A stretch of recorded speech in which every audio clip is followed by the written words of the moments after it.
Bonjour, très heureux de nous retrouver. Nous allons découvrir ensemble les textes que nous propose la liturgie pour la fête de la Toussaint, le samedi 1er novembre. Vous n'aurez pas de montage vidéo pour le dimanche 2, car les textes de la liturgie sont au choix dans le lectionnaire des funérailles. Donc découvrons les textes pour la fête de la Toussaint. La fête de la Toussaint, inséparable de la célébration du lendemain le 2 novembre en souvenir de tous les défunts, est apparue au IVe siècle en Syrie. Le nombre des martyrs était devenu si important qu'on a regroupé la mémoire de leurs morts le même jour. En 615, le pape Boniface IV transforma le temple romain du Panthéon pour en faire une église dédiée à tous les saints. La coutume se répandit peu à peu en Occident de fêter tous les saints à des dates différentes.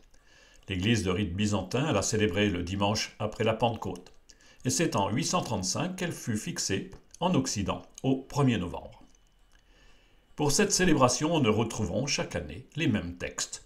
Pour la première lecture, nous ne lisons pas l'Ancien Testament comme dans le temps ordinaire, mais un passage de l'Apocalypse.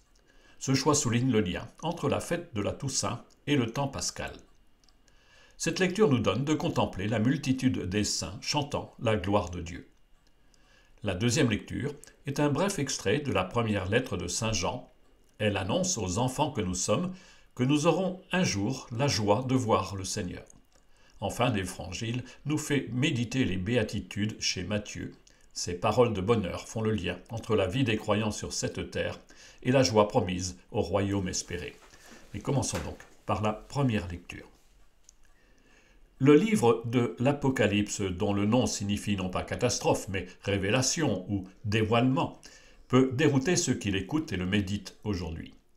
Les spécialistes discutent entre eux sur la date, sans doute fin du 1er siècle, vers 95 ou 100, et surtout son auteur, l'apôtre Jean, ou le disciple que Jésus aimait, dont parle le 4e évangile, ou encore un autre Jean. Qu'importe l'énigme. Laissons-nous emporter au paradis, où la vision de Jean nous fait contempler la foule immense des élus qui chantent la gloire de Dieu. Cette lecture se trouve au chapitre 7 du livre de l'Apocalypse, les versets 2 à 4, puis 9 à 14. Moi, Jean, j'ai vu un ange qui montait du côté où le soleil se lève, avec le sceau qui imprime la marque du Dieu vivant. D'une voix forte, il cria aux 4 anges qui avaient reçu le pouvoir de faire du mal à la terre et à la mer. Ne faites pas de mal à la terre, ni à la mer, ni aux arbres, avant que nous ayons marqué du sceau le front des serviteurs de notre Dieu. Et j'entendis le nombre de ceux qui étaient marqués du sceau. Ils étaient 144 000 de toutes les tribus des fils d'Israël. Après cela, j'ai vu, et voici une foule immense que nul ne pouvait dénombrer, une foule de toutes nations, tribus, peuples et langues. Ils se tenaient debout devant le trône et devant l'agneau, vêtus de robes blanches, avec des palmes à la main. Et il s'écriait d'une voix forte, « Le salut appartient à notre Dieu qui siège sur le trône et à l'agneau. » Tous les anges se tenaient debout autour du trône, autour des anciens et des 4 vivants. Se jetant devant le trône face contre terre, ils se prosternèrent devant Dieu. Et ils disaient, « Amen, louange, gloire, sagesse et action de grâce, honneur, puissance et force à notre Dieu pour les siècles des siècles. Amen. » L'un des anciens prit alors la parole et me dit, « Ces gens vêtus de robes blanches, qui sont-ils et d'où viennent-ils » Je lui répondis, « Mon Seigneur, toi tu le sais. » Il me dit, « Ceux-là viennent de la grande épreuve, ils ont lavé leurs robes, ils les ont blanchies par le sang de l'agneau. » Jean voit, et il nous donne de voir avec lui. C'est une vision céleste que nous contemplons. Elle nous unit ce jour de Toussaint à tous ceux qui sont mis en présence du Seigneur et qui chantent sa louange. C'est bien cela, la communion des saints, que nous fait vivre cette liturgie qui unit ciel et terre. La foule rassemblée est marquée au front du sceau, le signe du Seigneur. Ce sceau rappelle un passage du livre du prophète Ézéchiel, où Dieu demande qu'on marque au front tous ceux qui sont restés fidèles et seront sauvés d'un désastre imminent. Passe à travers la ville, à travers Jérusalem, et marque d'une croix au front ceux qui gémissent et qui se lamentent sur toutes les abominations qu'on y commet. Ce signe chez Ézéchiel, c'est un tave en forme de croix qui préfigure le signe de la croix reçue sur le front le jour du baptême. Saint Paul emploie le même signe pour parler de l'onction baptismale. Celui qui nous a consacrés, c'est Dieu. Il nous a marqués de son sceau.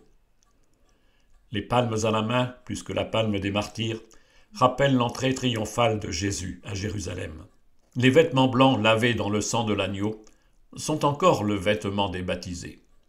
La Toussaint nous donne de chanter la gloire de Dieu dès aujourd'hui, avec la foule immense des anonymes qui sont maintenant auprès du Seigneur. Si nous avons encore les pieds sur terre et devons vivre nos jours comme un temps d'épreuve, nous avons déjà le cœur et les yeux au ciel. Découvrons maintenant la deuxième lecture. Écrite pour lutter contre des faux prophètes qui trahissent la vraie foi, la première lettre de Saint Jean veut transmettre un enseignement solide à ses auditeurs. Le Christ est le Verbe de vie. Il est la lumière qui conduit vers le Père et la vie éternelle. Il s'est offert en sacrifice pour le pardon des péchés. Nous devons garder fermement ses commandements, nous aimer les uns les autres. C'est bien le message que nous fait connaître ce bref passage proposé à notre méditation. Cette deuxième lecture, tirée de la première lettre de Saint Jean, comprend les versets 1 à 3 du chapitre 3. Bien-aimés, voyez quel grand amour nous a donné le Père pour que nous soyons appelés enfants de Dieu, et nous le sommes. Voilà pourquoi le monde ne nous connaît pas, c'est qu'il n'a pas connu Dieu. Bien-aimés, dès maintenant nous sommes enfants de Dieu, mais ce que nous serons n'a pas encore été manifesté. Nous le savons, quand cela sera manifesté, nous lui serons semblables car nous le verrons tel qu'il est. Et quiconque met en lui une telle espérance se rend pur comme lui-même est pur. Comment relier ces trois versets à la fête de la Toussaint? Nous avons ouvert le livre de l'Apocalypse, le livre de la Révélation. La lettre de Jean nous parle aussi de révélation. Le Christ est venu nous révéler l'amour du Père. Il est lui-même le grand amour donné par le Père. C'est par lui que s'est éclairée la vérité sur Dieu. Mais si Jésus nous a tout dit sur son Père, que nous pouvons connaître comme notre Père, ce n'est encore que provisoire. Ce n'est qu'au jour de notre entrée dans la vie éternelle que nous sera révélée pleinement la beauté de Dieu. Dans l'attente de ce jour que nous espérons, nous unissons nos voix à celles des anges et des saints. Nous allons maintenant écouter et méditer l'évangile proposé pour cette fête. Chez saint Matthieu, l'évangile des Béatitudes ouvre une longue séquence où Jésus enseigne ses disciples sur la montagne. Les chapitres 5 à 7 sont en quelque sorte la charte du royaume nouveau, où la loi reçue de Moïse n'est pas abolie mais approfondie. Méditons ces paroles d'un bonheur paradoxal qui ouvre aux disciples que nous sommes les portes du royaume, à condition de ne jamais oublier que le royaume à venir est à vivre dès maintenant. Les béatitudes se trouvent dans l'Évangile selon saint Matthieu, au début du chapitre 5, des versets 1 à 12. En ce temps-là, voyant les foules, Jésus gravit la montagne, il s'assit, et ses disciples s'approchèrent de lui. Alors, ouvrant la bouche, il les enseignait. Il disait : « Heureux les pauvres de cœur, car le royaume des cieux est à eux. Heureux ceux qui pleurent, car ils seront consolés. Heureux les doux, car ils recevront la terre en héritage. Heureux ceux qui ont faim et soif de la justice, car ils seront rassasiés. Heureux les miséricordieux, car ils obtiendront miséricorde. Heureux les cœurs purs, car ils verront Dieu. Heureux les artisans de paix, car ils seront appelés fils de Dieu. Heureux ceux qui sont persécutés pour la justice, car le royaume des cieux est à eux. Heureux êtes-vous si l'on vous insulte, si l'on vous persécute, et si l'on dit faussement toutes sortes de mal contre vous à cause de moi. Réjouissez-vous, soyez dans l'allégresse, car votre récompense est grande dans les cieux. N'est-ce pas la charte des saints qui nous est proposée pour cette fête? Relions l'Évangile aux deux autres lectures. Nous fêtons la foule immense des anonymes qui sont maintenant auprès du Seigneur. Ils chantent ses louanges les palmes à la main. Ils ont été marqués au front du signe du Christ. Ils sont les saints. Mais dès cette terre, nous sommes déjà saints. Le jour de notre baptême, nous avons été marqués au front de l'huile parfumée qui a fait de nous les enfants de Dieu. Nous chantons les louanges du Seigneur. Notre liturgie réunit les saints du ciel et les saints de la terre. Nous sommes déjà saints comme Dieu est saint si nous vivons les béatitudes, ces paroles de bonheur que nous aimons réentendre chaque année. Heureux. Mais de quel bonheur s'agit-il?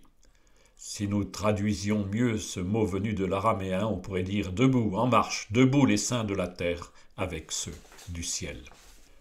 Debout les pauvres. Oui, nous sommes en marche vers la sainteté, si à l'opposé de ce monde plein de suffisance et d'orgueil qui passe son temps à faire des selfies mis en ligne sur les réseaux sociaux, nous avons le cœur simple et ouvert aux autres. Oui, debout les pauvres qui se savent tout petits aux yeux de Dieu et de leurs frères. Debout ceux qui pleurent. Nous sommes en marche vers la sainteté si, dans un monde qui ne pense qu'à soi, nous consolons ceux qui pleurent et nous nous laissons consoler quand nous traversons les épreuves de la vie. Debout les doux. Nous sommes en marche vers la sainteté si, dans un monde de violence et de cœurs endurcis, Dieu nous fait le cœur attendri pour transformer la vie et faire de cette terre une maison où il fait bon vivre. Debout les assoiffés de justice. Nous sommes en marche vers la sainteté si dans un monde qui écrase les petits, nous résistons à l'air ambiant, aux discours et aux actes qui excluent et rejettent les plus faibles. Debout les miséricordieux. Nous sommes en marche vers la sainteté si dans un monde qui dénie la force du pardon et cultive la haine, nous savons l'amour du Seigneur pour nous et son pardon qui nous demande de pardonner comme nous sommes pardonnés. Debout les cœurs purs. Nous sommes en marche vers la sainteté si face au péché qui pollue notre monde et plus encore notre Église, notre combat contre le mal nous fait les yeux éclairés de la belle lumière de Dieu. Debout, les artisans de paix. Nous sommes en marche vers la sainteté, si dans ce monde où la guerre bouleverse notre terre et où se crispent les tensions jusque dans notre Église ou même nos familles, nous cherchons à apaiser, à réconcilier, à chercher la fraternité qui nous est l'autre visage de l'amour. Debout ceux qui sont persécutés pour la justice. Nous sommes en marche vers la sainteté, si dans un monde injuste, de plus en plus injuste, nous osons dire combien tout cela est intolérable. Debout enfin ceux qui souffrent à cause du nom de Jésus. Nous sommes en marche vers la sainteté, si dans notre société, où les turpitudes de certains de nos frères dans l'Église salissent gravement le message de la bonne nouvelle, nous tenons bon dans la foi, et continuons avec courage à témoigner de l'espérance. Debout, debout dans la joie. La Toussaint, c'est la fête de la joie. Chantons notre joie avec tous ceux qui sont auprès du Seigneur et chantent sa gloire dans le bonheur de le contempler. Belle fête de la Toussaint.